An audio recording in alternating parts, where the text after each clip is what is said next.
a good student. I'm a good student. เอาละครับมาต่อกันที่คลิปที่มียอดวิวมากกว่า 5 ล้านวิวภายในสัปดาห์ที่ผ่านมานะครับคลิปนี้สุดยอดมากครับพี่หนุ่ยจะชอบครับก็คือขนมญี่ปุ่นครับมีเสียงหวีดร้องประหลาดออกมา ทุกครั้งที่เอาตะหลิวไปกดลงแนบกระทะครับดูครับเดี๋ยวฟังเสียงครับฟังครับนี่อะไร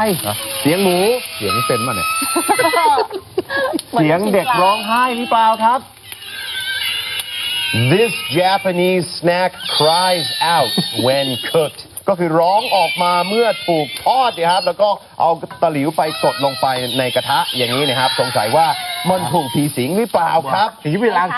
เรากินมันก็ร้องเลยเจ็บเลยนี่ต้องถามนะครับ Is it possessed ก็คือมันถูกผีสิงหรือเปล่า by a ghost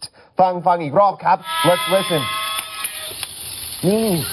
ที่น่าสนใจแต่ละจุดนะครับมีเสียงไม่เหมือนกันนะ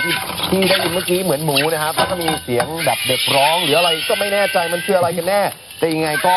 ขนมนี้เรียกว่าทามะคอนยักกุนะครับซึ่งทามะในภาษาญี่ปุ่นก็จะแปลว่ารูปร่างกลมนะครับส่วนคอนยักกุก็แปลว่าหัวบุกครับอย่างนี้ครับดูครับท่านผู้ชมครับหัวบุกเป็นยังไงครับอย่างนี้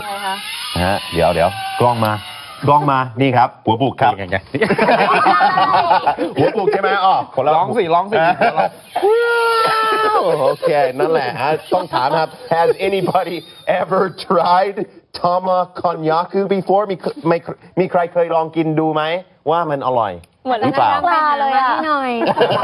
เดี๋ยวเอามาให้โอเคยังไงก็หัวบุกครับก็ไม่ใช่เมื่อกี้นะเล่นมุกนะเข้าใจใช่ไหมเข้าใจมุกโอเคพืชที่มีหัวใช่ไหมเอามากินลดน้ำหนักโอเคหัวบุกเนี่ยคนละหัวบุกครับอันนั้นมะม่วง